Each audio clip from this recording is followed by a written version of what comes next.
ایک شخص حرکات و سکنات اور کرتب کرتا ہوا ودن 1 منٹ وہ سامنے آتا ہے کیمرے کے، اور ایک اس کا حق خطیب کا چیلا وہ جوتا اتار کے حق خطیب کا اس کو سونگھاتا ہے، اور وہ جوتا سونگ کر وہ بندہ گر جاتا ہے، اور پھر اس کو جوتا سونگھایا جاتا ہے دوبارہ، اور وہ بندہ ٹھیک ہو جاتا ہے۔ اور اس کے بعد وہ چیلا وضاحت کرتا ہے کہ سرکار حق خطیب کا یہ جوتا اولیاء اللہ سے اور پیروں سے، اور اولیاء اللہ کو اور پیروں کو وہ نام نہاد کہتا ہے ان سے، اور وہ جو پیر اور اولیاء اللہ وظائف پڑھتے ہیں، جو کلام اللہ پڑھتے ہیں، جو ذکر اللہ پڑھتے ہیں، ان سے وہ جوتا افضل ہے۔ جوتے کو افضلیت کیسے حاصل ہو سکتی ہے؟ جوتا افضل کیسے ہو سکتا ہے؟ اولیاء اللہ سے۔ آپ کو پتا ہے کہ تمام کا تمام قرآن کے الفاظ ہیں جو کوئی بھی شخص پڑھتا ہے، چاہے وہ پیر نہیں ہے، جو پیر نہیں بھی کہلواتا وہ بھی هو اللہ الذی لا الہ الا هو الحی القیوم الرحمن الرحیم، وہ بھی اللہ کے نام اسماء اللہ لیتا ہے، وہ بھی وظائف پڑھتا ہے، کوئی قرآنی سورت پڑھتا ہے۔ کیا وہ وظائف پڑھنے والا وہ عام مسلمان چاہے وہ پیر نہیں بھی ہے، کیا وظائف ان وظائف سے اس کا جوتا افضل ہو جائے گا؟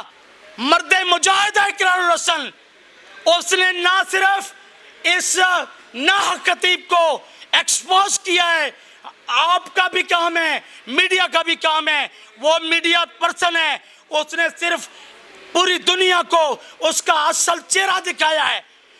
السلام علیکم ناظرین، میں ہوں میزبان عثمان اور آپ دیکھ رہے ہیں میرا پنجاب۔ ناظرین، اقرار الحسن اور حق خطیب کا تنازع جو ہے وہ بڑھتا ہی چلا جا رہا ہے۔ اقرار الحسن جو ہے وہ 24 مارچ کو کلر سیدہ جاتے ہیں اور وہاں پہ ایک جلسہ بھی کرتے ہیں، بہت ساری عوام جو ان کے پاس وہاں پہ جمع بھی ہوتی ہے۔ اقرار الحسن نے اپنے ولاگ میں شہریوں سے درخواست کی کہ آپ بھی جو ہیں حق خطیب کے خلاف جو ہیں FIR کروائیں اپنے اپنے شہروں سے۔ اس وقت میرے ساتھ ایک وکیل صاحب موجود ہیں جنہوں نے FIR جو ہے وہ بھی درج کروائی ہے اور یعنی کو لیگل نوٹس جو ہے وہ بھی کروایا ہے۔ کیا معاملہ انہوں نے کیا ہے حق خطیب کے خلاف، ان سے بات کریں گے اور انہی کی زبانی جاننے کی کوشش کریں گے۔ السلام علیکم سر۔ جی وعلیکم السلام۔ آپ نے جو بات کی ہے حق خطیب اور اقرار الحسن کا کوئی جھگڑا ہے، کوئی تنازع ہے، پہلی تو بات یہ ہے کہ اس کو حق خطیب کہنا غیر موزوں اور غیر مناسب بات ہے۔ آپ ایک جھوٹے اور کذاب کو حق خطیب کیسے کہہ سکتے ہیں؟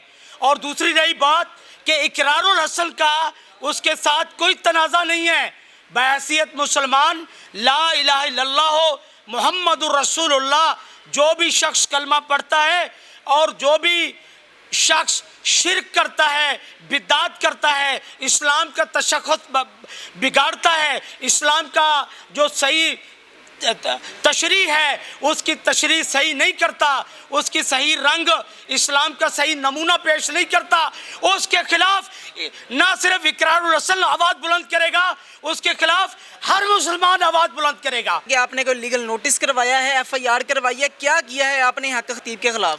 میں نے بحیثیت مسلمان ایک ویڈیو دیکھی ہے جس کے اندر وہ اپنے اڈے کے اوپر ایک مجمع عام بٹھایا ہوا ہے، اور مجمع عام کے سامنے ایک شخص حرکات و سکنات اور کرتب کرتا ہوا ودن 1 منٹ وہ سامنے آتا ہے کیمرے کے، اور ایک اس کا حق خطیب کا چیلا وہ جوتا اتار کے حق خطیب کا اس کو سونگھاتا ہے، اور وہ جوتا سونگ کر وہ بندہ گر جاتا ہے، اور پھر اس کو جوتا سونگھایا جاتا ہے دوبارہ، اور وہ بندہ ٹھیک ہو جاتا ہے۔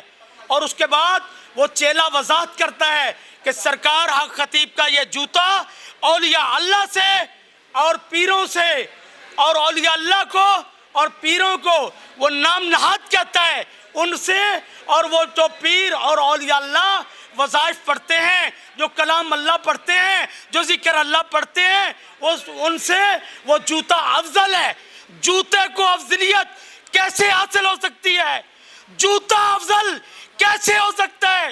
اولیاء اللہ سے، پیروں سے اور وظائف سے۔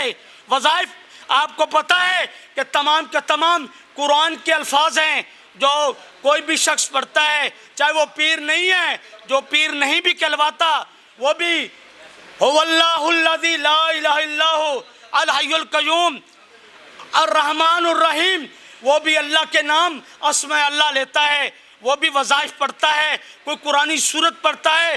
کیا وہ وظائف پڑھنے والا وہ عام مسلمان چاہے وہ پیر نہیں بھی ہے، کیا وظائف ان وظائف سے اس کا جوتا افضل ہو جائے گا؟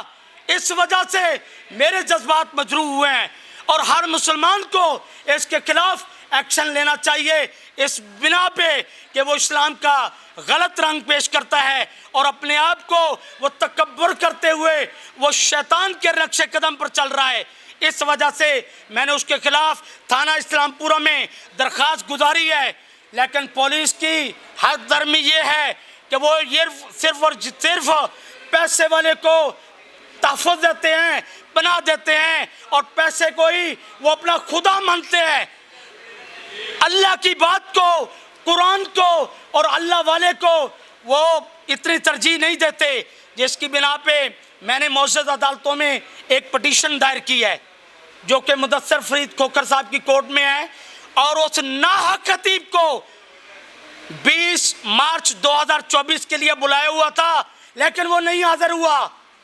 25 مارچ 2024 کے لیے بلایا ہوا تھا، وہ نہیں حاضر ہوا. اب اس میں 3 اپریل 2024 ڈیٹ مقرر ہے. اب دیکھتے ہیں کہ وہ حاضر ہوتا ہے یا نہیں ہوتا. بلوچستان میں اس کے خلاف ایک FIR درج ہو گئی ہے. لوگ جن کے ساتھ جو اپنے معذوروں کو لے کے، جو اپنے بیماروں کو لے کے اس کے اڈے پہ یہ امید لے کے جاتے ہیں کہ ہمیں یہاں سے شفا ملے گی، اور وہ اپنے آپ کو وہ شرک کرتے ہوئے اللہ کی خصوصیات وہ کہتا ہے میرے اندر ہیں، میں لوگوں کو شفا دیتا ہوں. میں کہتا ہوں سانحہ APS ہوا، اس کے معذور بھی ہیں، ان کو پھر شفا دے دے. گلگت میں، بلتستان میں، بلوچستان میں، پاکستان کے بہت سے شہروں میں حادثات ہوتے ہیں، وہ ان میں کچھ معذور ہو جاتے ہیں، پھر ان کو بھی وہ شفا دے دے. تو شفا دینا میرے اللہ کا کام ہے. اچھا مجھے بتائیے، ایک خاص طبقہ جو ہے وہ کہہ رہا ہے کہ اقرار کی کوئی ذاتی رنجش ہے، اقرار کی کوئی پیسوں کی گیم لگتی ہے. کیا کہیں گے کہ اقرار یہ سب پیسوں کے لیے کر رہا ہے تاکہ موٹی رقم جو ہے وہ حق خطیب سے بٹورے، یا کہانی کچھ اور ہے؟ آپ کے مطابق کیا کہیں گے آپ؟ انسان اپنے قول اور فعل سے پہچانا جاتا ہے.